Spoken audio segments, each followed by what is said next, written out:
He's going to get an MRI. I'm not sure if tonight or tomorrow, and we'll see. I don't have any other news. What's the concern level on it? I haven't even talked to the training staff, so I've got nothing to offer at this point on that front. Are you guys off tomorrow? Yeah.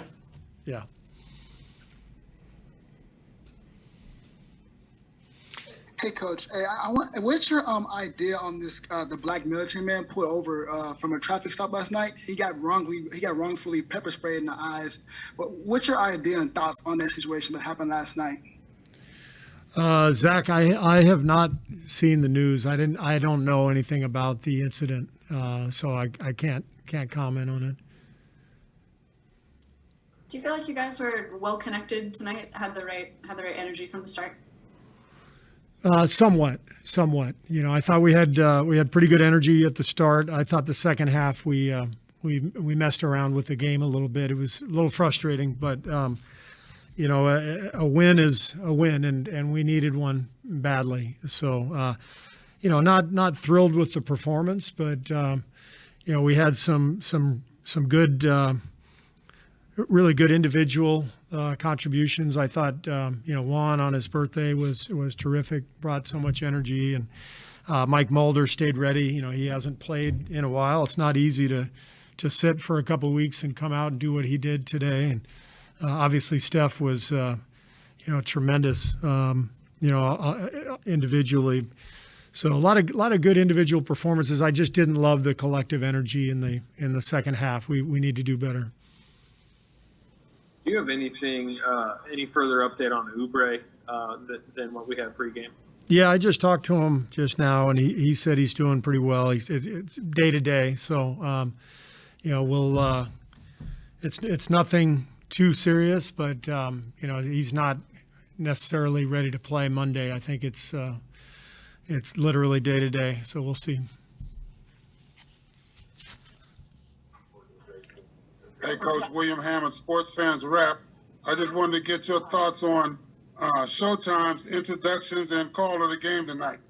Oh, he was awesome. The guys loved it right from the pregame introduction all the way through the game. The guys were laughing and enjoying it, and it was really fun to listen to him. I thought he was fantastic. Hey, Coach, I don't know if hopefully you've seen this already, but the Voting Act that happened in Atlanta, and then, of course, they're talking about it in Texas. And, you're big on freedom of speech. But, you elaborated more about the All-Star game being moved. But, how wrongfully are they taking away from freedom of speech? And how important is it for people to voice their opinion with their vote? You're talking about the voting changes in Georgia? Yes, sir. And they're talking about it in Texas right now. In Texas, yeah. No, that's obviously, a huge divisive issue in the country right now. And, I think the bottom line is the law was not changed because of voter fraud. It was changed because of voter turnout, and that's the issue. We need to make it easier for people to vote in this country, not harder. There's virtually no proof of voter fraud, in the presidential election. And so the premise that the voter law changes in Georgia is based on false information.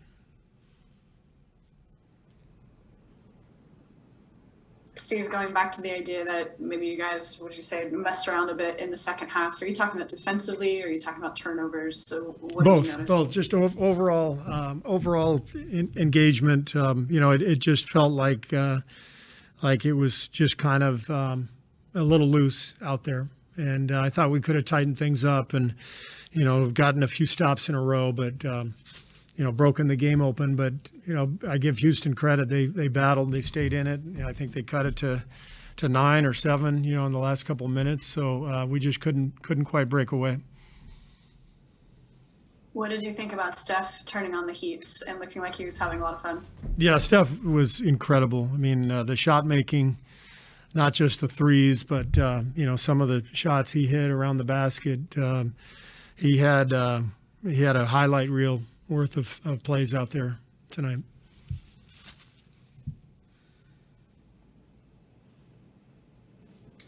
Steve, Jordan has had some sort of off his game for a bit, but tonight he looked really assertive and totally back into it. What do you think of him?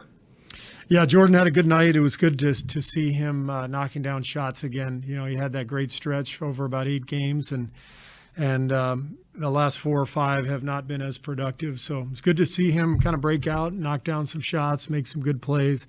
And I told him that the whole key for him is not to get too wrapped up in whether the shots go in or not. It's more about the defensive engagement. You know, for any young player who's trying to make it in this league, there has to be a level of fight and defensive engagement. And when Jordan is in the fight and in an engaged state, it makes a dramatic difference, and it helps his offense. So he's a young guy who's learning all these lessons, and I really enjoy coaching Jordan.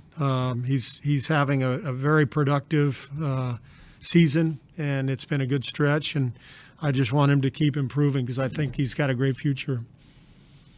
How comfortable are you, or should I say, how far are you willing to comfortably extend Looney in terms of minutes? Well, Loon has always sort of been a max 20 to 25 a night guy, and so that I don't think that's changed. I'm really thrilled for Loon that he's had a healthy season. He deserved it, after last season and obviously his first couple in the league with the hip surgeries. So Loon's having a great year for us. Night after night, he's rock solid. He stabilizes us in so many ways, and hopefully James won't be out for too long. But if he does, Loon will probably play in that range of minutes, and Juan will play a little more, and Draymond will play some 5, and we'll figure it out.